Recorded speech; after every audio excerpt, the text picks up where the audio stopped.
करना चाहिए, समाज में बंटना चाहिए। आज हमारे इस टॉपिक में 4 या 5 क्वेश्चन हैं। जो आखिरी क्वेश्चन है वो बहुत इंपॉर्टेंट है। उस क्वेश्चन को जो मैं आखिरी में लेके आया हूं उसको इंशाल्लाह मैं आपके जहन में चाहता हूं उसको अपने जहन में आप बिठा लें। तो आज का सबसे पहला सवाल ये है, पूंजीवाद, कम्युनिज्म और इस्लाम के इकोनॉमिक सिस्टम में करेंसी क्या होगी, मुद्रा क्या होगी, करेंसी क्या होगी। सबसे पहले पूंजीवाद में करेंसी क्या होती है, क्या होगी, क्या होना चाहिए या क्या होती है? नोट होते, कागज के नोट। पूंजीवाद करेंसी के बारे में कुछ नहीं कहता, वो सीधी सीधी बात करता है कि सोना हमारे पास में रख दो और कागज के नोट तुम्हें दे देता है। नंबर 2, कम्युनिज्म क्या कहता है करेंसी के बारे में? कम्युनिज्म भी करेंसी के बारे में कुछ नहीं कहता। लेकिन यहाँ एक बड़ी कमाल की बात है जो आपके सामने रखना चाह रहा हूं मैं। 1694 में बैंक ऑफ इंग्लैंड, 1694 नोट करना, 1694 में बैंक ऑफ इंग्लैंड ने कागज के नोट जारी किया था। उसके बाद में अमेरिका में 1800 ईस्वी और 1900 ईस्वी में भी बैंक ने कागज के नोट जारी किए थे। ये बात मैं इसलिए बता रहा हूं कि कार्ल मार्क्स का जो जमाना है वो 1818 से 1883 के बीच का जमाना है और उसके पहले कागज के नोट जारी हो चुके थे। कार्ल मार्क्स ने भी इस मामले में कोई बात नहीं कही। अब आइए, इस्लाम क्या कहता है करेंसी के बारे में? इस्लाम के इकोनॉमिक सिस्टम में करेंसी क्या होना चाहिए? सोना चांदी। अल्लाह के रसूल के जमाने में कौन से सिक्के चला करते थे? सोना चांदी के सिक्के चला करते। रोमन एम्पायर के, पर्शियन एम्पायर के ये सिक्के चला करते थे। तो इस्लाम का इकोनॉमिक सिस्टम सोना चांदी बेस्ड। अगर कागज के नोट होंगे इस्लाम का इकोनॉमिक सिस्टम फेल हो जाएगा। तो इन तीनों में करेंसी क्या होना चाहिए वो मैंने आपके सामने रख दिया।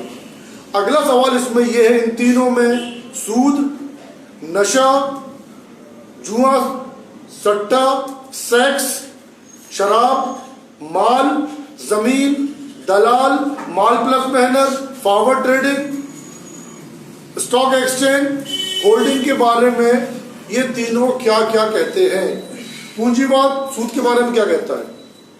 जायज है, हलाल। पूंजीवाद में सूद हलाल, नशा, हलाल, जुआ सट्टा, हलाल, सेक्स, शराब, फॉरवर्ड ट्रेडिंग, पूंजीवाद में सब हलाल। कम्युनिज्म में ब्याज हलाल, नशा हलाल, जुआ सट्टा हलाल, सेक्स हलाल, शराब हलाल। इस्लाम सूद के बारे में क्या कहता है? हराम, नशा हराम, जुआ सट्टा हराम, सेक्स, शराब हराम। ये तीनों का, इन तीनों के बारे में तीनों इस ताल्लुक से ये बात कहते हैं। अगला सवाल, ये बड़ा इंपॉर्टेंट सवाल है। अब पूंजीवाद, कम्युनिज्म और इस्लाम के इकोनॉमिक सिस्टम के स्तंभ क्या हैं, इनके कॉलम क्या हैं? सबसे पहले पूंजीवाद के स्तंभ क्या हैं?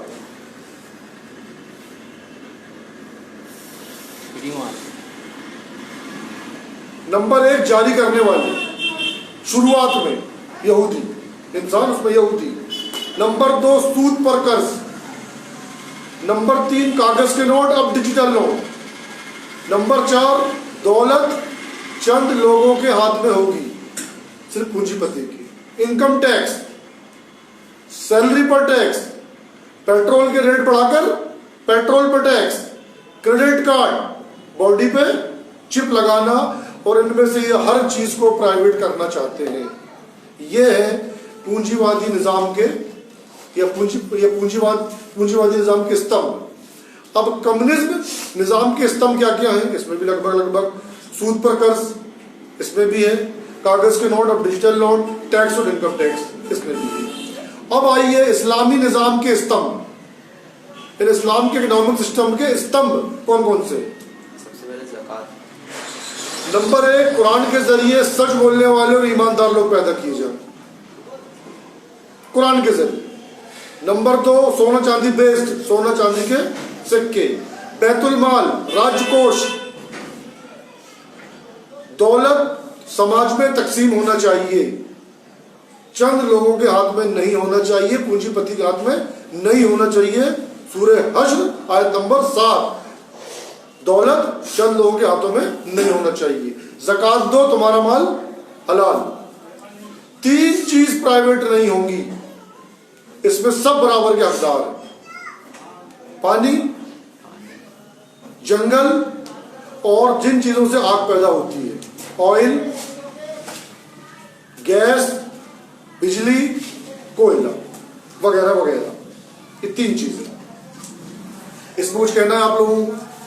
प्राइवेट मतलब प्राइवेट नहीं होंगे, सरकारी होंगे, सरकारी नहीं होंगे ऐसा। वो हाँ, प्राइवेट नहीं होंगे ना भाई, मतलब प्राइवेट नहीं होंगे बस। और कोई इसमें कुछ बात आपको रखना हो या बताना हो या पूछना हो, आगे बढ़े। 30 करीब क्वेश्चन है। पूंजीवाद, कम्युनिज्म और इस्लाम के इकोनॉमिक सिस्टम के कंपैरिजन में हम एक दिन में 4 या 5 या 6 क्वेश्चन मुश्किल से में बात करेंगे। चलिए, पूंजीवाद के नुकसान क्या क्या है? पूंजीवाद में तो सबसे पहले ये कि सारा पैसा कुछ चंद लोगों के बिल्कुल हाथ में सही। आता है, जनता गरीब हो जाती है और उसमें थोड़े से मतलब जो दौलत रहती है उसमें ही जनता अपना गुजर सही, ये पहला सवाल, पहला हो गया। और क्या नुकसान पूंजीवाद के? और इसमें महंगाई बढ़ते जाती है, महंगाई बिल्कुल कम सही। नहीं होती है। और क्या नुकसान? हर कौम का रहनुमा उनके अंडर में चले जाता है और वो अल्लाह के खौफ के बजाय उनका खौफ रख करके उनके लिए काम करता है। और कोई? चलिए, दौलत चंद हाथों में रहती है, मतलब पूंजीपतियों के हाथ में रहती है, वो समाज को कंट्रोल करते हैं और यहां से तबाही शुरू होती है। नंबर 2, 100 रुपए का सोना बैंक में जमा होता है और 1000 रुपए के नोट जारी कर देते हैं। 900 नोट जाली होते हैं क्योंकि सोना सिर्फ 100 रुपए को। सूद पर कर्ज देते हैं, सोना अपने पास में रखते हैं, कागज के नोट लोगों को पकड़ा देते हैं। सूदी, ये नोट कीजिए इस बात को, सूदी निजाम के जरिए कौमों और हुकूमतों को तबाह करते हैं। हो रहा नहीं हो रहा? आज की डेट में शाम में क्या हो रहा है, इराक में क्या हो रहा है, ये बताइए आप। चलिए आगे बात करिए। इसमें सूदी निजाम के जरिए कौमों और हुकूमतों को तबाह करते हैं। पहले शारीरिक रूप से गुलाम बनाया जाता था, अब पैसे के जरिए गुलाम बनाया जाता है। बस की बात कर रहे हैं इकोनॉमिक सिस्टम। क्रेडिट कार्ड के जरिए गुलाम बनाया जा रहा है और आने वाले टाइम में चिप लगाकर गुलाम बनाया जाएगा। अब बताइए पूंजीवाद की अच्छाइयां क्या है? क्योंकि जब कम्युनिज्म की और पूंजीवाद की लड़ाई हुई तो कम्युनिज्म हार गया और पूंजीवाद जीत गया। तो जरूर तो अच्छाइयां होंगी उसमें। तो पूंजीवाद में क्या अच्छाइयां है? सबसे बड़ी अच्छाई फ्री मार्केटिंग है। हाँ, बिल्कुल सही। फ्री मार्केटिंग, और जो जितना ज्यादा पैसा कमाएगा तो वो उसी के पास रहेगा, ना कि लोगों में तकसीम होगा पैसा। पूंजीवाद में क्वालिटी ये थी कि माल के एतबार से बहुत तरक्की हुई, जैसा आप देख रहे हैं आज के लिए। पूंजीवाद में कमाई बहुत होती है, लोगों ने जान लगा दी पैसे कमाने के लिए, दुनिया में तरक्की हुई और इजाद हुई, ये अच्छाई थी। मौजूदा पूंजीवाद में क्या बुराई है? जिस पूंजीवाद में दुनिया में हम आज रह रहे हैं, इस मौजूदा पूंजीवाद में क्या अच्छाई है, क्या बुराई है? पूरा सिस्टम ब्याज के ऊपर मबनी है, बैंकिंग ब्याज, जिसकी वजह से महंगाई बढ़ते जा रही है। बिल्कुल सही। जैसा कि मैंने बताया कि पूंजीवाद में कमाई बहुत हुई, लोगों ने जान लगा दी, पैसा कमाया, दुनिया में तरक्की हुई, इजाद हुई, लेकिन रुपये के एतबार से लोगों में फर्क आ गया।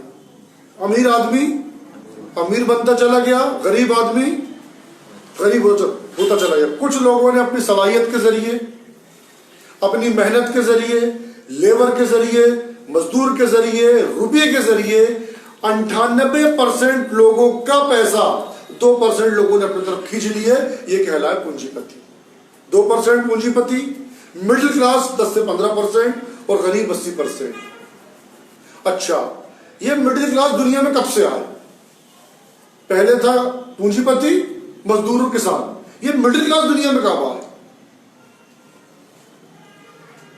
जब इंडस्ट्रीज दुनिया में आई तब मिडिल क्लास आए। अब इस रुपये के फर्क की वजह से जो 80% पब्लिक जो गरीब होती है वो मुतमईन नहीं रहती, वो कहते हैं सारी दौलत तो पूंजीपतियों के पास में है, हमारे पास दौलत ही नहीं है, तो मुतमईन नहीं रहते। पहले हथियारों से लोगों को गुलाम बनाया जाता था, उसको जरिया बना के, अब इकोनॉमी के जरिए गुलाम बनाया जा रहा है। याद करो पिछले दिनों इसमें जो पूंजीवाद में एक बुराई है, मैंने बैंकिंग निजाम के ताल्लुक से एक बात बताया था कि पूंजीपतियों को किस तरह से फायदा होता है, बैंक को किस तरह से फायदा होता है और पब्लिक को कैसे नुकसान होता है, आपके जहन में है? बताइए अगर हो तो। सबसे पहले ये कि सारा जो पैसा बैंक में जमा होता है, कोई पूंजीपति वहाँ से कर्ज लेता है, जैसे 1 लाख रुपए कर्ज लिया तो 15% में अगर कर्ज लिया तो 1,15,000 रुपए उसको पटाना पड़ता है। लेकिन जब वो कोई चीज मैन्युफैक्चरिंग करता है तो 1,15,000 प्लस में मार्केट में उतारता है। बिल्कुल सही। तो ये जनता का पैसा जो होता है, बैंक 10% ब्याज जनता को देता है, तो 1 लाख रुपए इसके 1,10,000 रुपए जनता के पास जाते हैं। लेकिन जब वो मैन्युफैक्चरर जो होता है, जिसने ब्याज लिया था, ब्याज में पैसा उठाया था, तो वो 1,15 से ऊपर में माल अपना मार्केट में उतारता है, जिससे ये होता है कि जो चीज 100 रुपए की मिलना था वो चीज 115 से ऊपर की मिलती है, और ये जनता जो रहती है 1,10 में उसको बैंक से मिलता है, और फिर यहाँ से जाकर वो महंगा खरीदती है। सोचते हैं कि हमको 1,10 मिल गए, लेकिन यहाँ पर 1,5 का 1,15 का मिलता है, तो 5 का वैसे ही नुकसान है। ये बात आप लोगों के जहन में रिपीट करना है जहन में ये वाली बात ना, कि किस तरह से पूंजीपति को हर लिहाज से फायदा होता है। देखिए किस तरह से ये महंगाई जो बढ़ती है वो किस तरह से बढ़ती है। बैंकों में किसका पैसा जमा होता है? पब्लिक का पैसा जमा होता रखता है। अब यहाँ पर देखिए आप 1 करोड़ रुपए उस पूंजीपति ने लिया अपना बिजनेस स्टार्ट करने के लिए। मान लीजिए वो एक फैक्ट्री खोलता है जिसमें वो कपड़ा बनाएगा, उस फैक्ट्री में वो कपड़ा बनाएगा। अब वो 1 करोड़ रुपए लिया और 15% उसे ब्याज देना है, सूद देना है, 15 लाख रुपए सूद देना है, तो 15% सूद उस प्रोडक्शन में शामिल हो गया जो वो माल बना रहा है। अब जब माल बन के तैयार हुआ तो वो माल 15% मार्केट में ज्यादा में बिकेगा। यानी अगर वो माल मार्केट में अगर 1 करोड़ 15 लाख उसने लगाया, अब मार्केट में वो कपड़ा जो मिलेगा 100 रुपए मीटर नहीं 115 रुपए मीटर मिलेगा। अब पब्लिक के पास में जो बैंक ने उसको सूद दी, ब्याज दी 100 रुपए का 110 रुपए, अब वो मार्केट जाएगा कपड़ा मिलेगा उसको 115 रुपए का, तो 5 रुपए पब्लिक माइनस में गई। ये पब्लिक के समझ में नहीं आता, ये पब्लिक का हो गया नुकसान। उसके पास आए बैंक से 110 रुपए, लेकिन जब बाजार गया वो तो 15 रुपए मीटर कपड़ा लेके आए, क्योंकि उस पूंजीपति को 15% ब्याज देना है, उसने उसके रेट बढ़ा के मार्केट में लाया। 110 रुपए जब एक आदमी बैंक से ब्याज लेके 110 रुपए मार्केट में जाता है, 115 रुपए मीटर कपड़ा लेता है, 5 रुपए का उसको नुकसान हो गया। तो पूंजीपति को फायदा हो गया, बैंक को फायदा हो गया। अब चलिए बैंक के पास क्या 10% 5%, लोगों के पास आए 10%, और पूंजीपति के पास इसका पैसा ही नहीं था, 85% आ। और वो पब्लिक जो 110 रुपए लेके मार्केट जाती है, वो कपड़ा खरीद के लेके आएगी 115 रुपए मीटर, 5 रुपए का नुकसान हो गया। अब आइए मान लो बैंक दिवालिया हो गया, फैक्ट्री में आग लग गई। इस तरह से पूंजीपति को हमेशा फायदा होता है और पब्लिक को नुकसान होता है। ये बात अपने जहन में बैठा लीजिए कि इस तरह से ये लोग पब्लिक को रुपयों के जरिए गुलाम बनाते हैं। अब आइए इसमें दूसरा जवाब। पूंजीवाद में ये होता है कि किसी मुल्क में बहुत गल्ला हो गया, ज्यादा जरूरत से ज्यादा गल्ला हो गया, और वो गरीब मुल्क को नहीं देते, पानी में डाल देते। अक्सर आपने सुना होगा कि इतना गल्ला पानी में डालती हुकूमत है। अब वो जो बड़े मुल्क है जिनके पास गल्ला ज्यादा होता है, अब जब वो किसी गरीब मुल्क को देते हैं तो पूरी शर्तों के साथ में देते हैं। एक पैकेज होता है कि हम बड़े मुल्क हैं, गल्ला ज्यादा है हमारे पास में, तुम गरीब मुल्क हो, तुम्हें हम गल्ला दे रहे हैं, शर्त क्या रहेगी, जो सिस्टम हमारा है वो तुम्हें नाफिज करना होगा। इस शर्त के साथ आपको गल्ला मिल गया, आपको हमारा सिस्टम कायम करना होगा। अब एक बड़ी कमाल की बात, मान लीजिए गल्ला पानी में नहीं फेंकते, गल्ला मंडी में आ गया, महंगाई खत्म हो गई। अगर महंगाई खत्म हो गई तो प्रॉफिट कम हो गया पूंजीपति का, इसलिए मार्केट में गल्ला नहीं आता है, तो पानी फेंक दिया जाता है या शर्तों के साथ किसी गरीब मुल्क को दिया जाता है। बीच बीच में फिर नबी आते रहे, नबी का काम होता है सिर्फ वो पैगाम पहुंचाते हैं। अब कमाल की बात यह है, इंसानों ने इसके अलावा कोई सिस्टम नहीं बना पाया। बस ये सिस्टम था उनके पास में, इसके अलावा कोई सिस्टम नहीं ला सके वो। बीच बीच में नबी आए, उन्होंने पैगाम दी, लेकिन जब रसूल आता है तो इनकलाबी होता है। इसके पहले हम पढ़ चुके हैं मूसा अलैहिस्सलाम और हमारे नबी सल्लल्लाहु अलैहि वसल्लम। अब आइए सेकंड लास्ट सवाल है ये, मौजूदा पूंजीवाद के बारे में आप लोग क्या कहेंगे? इतना सुनने के बाद पिछले आज का दूसरा प्रोग्राम है कंपेयर के ताल्लुक से, तो मौजूदा पूंजीवाद के बारे में आप लोग क्या कहेंगे? आप लोगों के जहन में कोई चीज हो तो आप बता सकते हैं। ये सूद वाला पूंजीवादी निजाम है कि नहीं? बिल्कुल है। नशे वाला पूंजीवादी निजाम है ये। पहले क्या होता था कि इतने गल्ले के बदले में इतना कपड़ा ले लो, या इतने कपड़े के बदले में इतना गल्ला ले लो। अब करेंसी आ गई मार्केट में। जब करेंसी मार्केट में आ गई, आप अगर ज्यादा माल खरीद लोगे तो कीमत बढ़ जाएगी। जैसे पिछली बार मैंने मिसाल दिया था कि मार्केट में अगर मच्छर मारने वाले 100 रैकेट है, एक पूंजीपति 90 खरीद लेता है, 10 बचते, कीमत बढ़ जाएगी। वो रिलीज कर देता है, छोड़ देता है मार्केट में, तो कीमत कम हो जाएगी। पहले सोने चांदी की करेंसी थी, उसकी अपनी वैल्यू थी। आज की डेट में कागज के नोट है, उसकी कोई वैल्यू नहीं। और मामला अब उससे भी ज्यादा खतरनाक हो गया है। पहले तो डॉलर के बदले में सोना भी दिया जाता था, अब डॉलर के बदले सोना नहीं दिया जाएगा। कोई बैंक जिम्मेदार नहीं है, कोई हुकूमत जिम्मेदार नहीं है। ये तबाहकुल इकोनॉमी दुनिया के सामने खड़ी है। जब इकोनॉमिक क्राइसिस आएगा तो धड़धड़ाती हुई इकोनॉमी करेगी दुनिया की। कोई बैंक जिम्मेदार नहीं है, कोई हुकूमत जिम्मेदार नहीं है कि आपको डॉलर के बदले में सोना दे।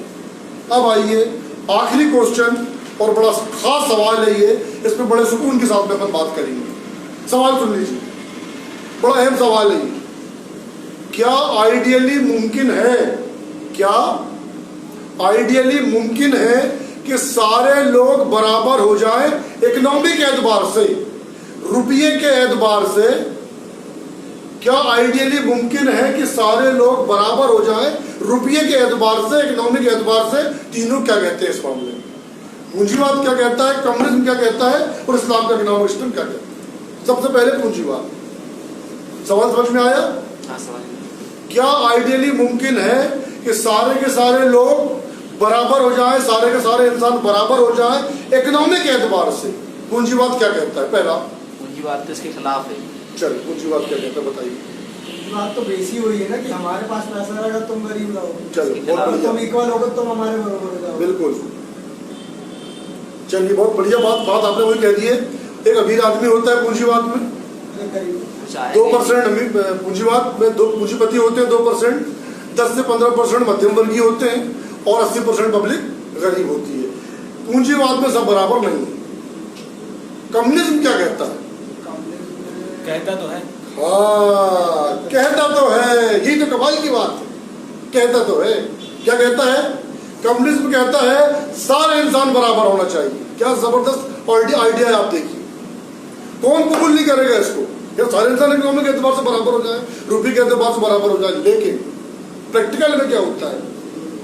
ये होता है प्रैक्टिकल में कम्युनिज्म में कि मैं सब कुछ छोड़ के जाऊं और मेरे बेटे को कुछ ना मिले, मेरी दौलत सारे लोगों में बढ़ जाए। ऐसी बराबरी इंसानी फितरत के खिलाफ, या ऐसी बराबरी इंसानी फितरत के खिलाफ थी कि मैं सब कुछ छोड़ के जाऊं और मेरी औलाद को कुछ ना मिले और मेरी दौलत दूसरे लोगों में बढ़ जाए। ऐसी बराबरी इंसानी फितरत के खिलाफ थी। कम्युनिज्म ने बराबर बांटा, इक्वल डिस्ट्रीब्यूशन किया, उसमें बराबर बांटा। ये समझाना चाह रहा हूं दरअसल, ये सोवियत यूनियन की मिसाल। आ गई बात समझ में? क्या रिपीट करना एक बार? कम्युनिज्म कहता है सारे इंसान बराबर होना चाहिए, लेकिन कम्युनिज्म में अगर मैं सब कुछ छोड़ के जाऊं और मेरे बेटे को कुछ ना मिले और मेरी दौलत लोगों में तकसीम हो जाए, बढ़ जाए, ऐसी बराबरी इंसानी फितरत के खिलाफ थी। कम्युनिज्म ने बराबर बांटा, लेकिन बराबर बांटने की वजह से प्रोडक्शन खत्म हो गया, लोगों ने माल तैयार नहीं किया, उससे तरक्की नहीं हुई। भुखमरे हो गए। एक चीज नोट करते चलिए आप, हर इंसान की सलाहियत में फर्क है या नहीं? हर इंसान के सोचने में फर्क है, हर इंसान के काम करने में फर्क है, हर इंसान की रिएक्शन में फर्क है, हर इंसान की जिस्मानी कैफियत में फर्क है। सारे के सारे लोग बराबर हो जाए इकोनॉमिक के एतबार से, ये अल्लाह की स्कीम के खिलाफ लड़ना है। आई बात समझ में नहीं आई? फिर से रिपीट करूं या आगे बढ़ना है? हर इंसान की सलाहियत में फर्क, सोचने में फर्क, ये अल्लाह की स्कीम के खिलाफ। आई बात समझ में? एक बार और रिपीट कर दें। ये इंसान की फितरत के खिलाफ है, क्योंकि सबकी सलाहियत अलग अलग है, सबके रुझान अलग अलग हैं, सबके शौक अलग अलग हैं। तो सारे इंसानों को बराबर करना इकोनॉमिक एतबार से ये अल्लाह की स्कीम के खिलाफ है।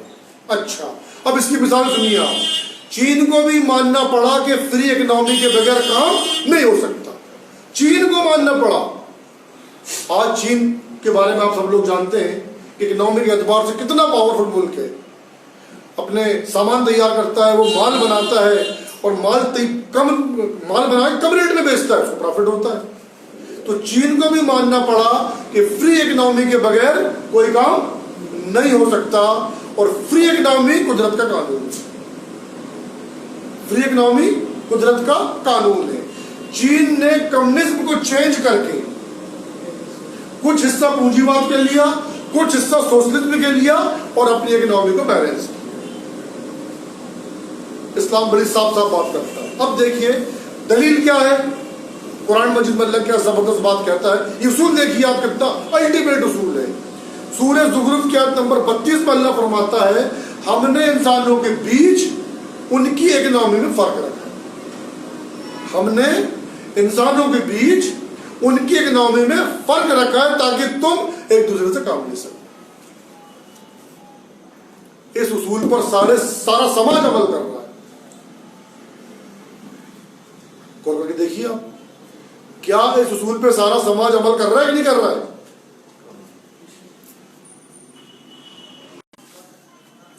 साथ के लिहाज से, लोगों के रुझान के लिहाज से फर्क रहना चाहिए। इससे समाज में हुस्न पैदा होता है, और इसी से एक दूसरे की जरूरत जुड़ी हुई है।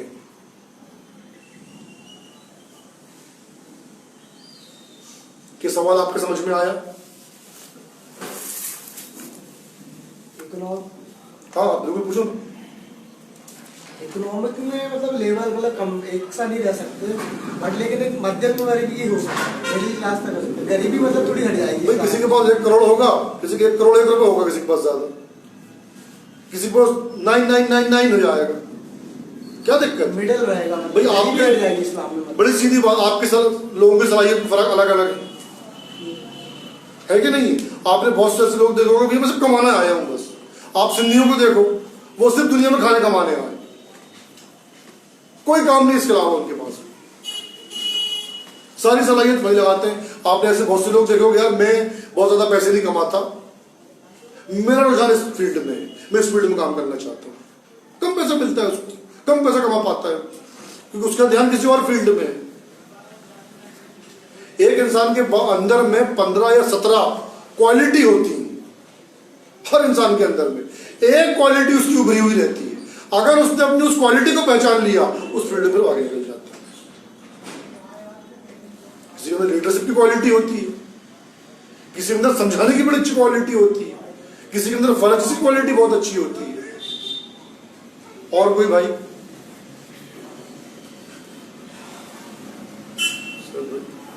ऑफ कर दे ताकि इसमें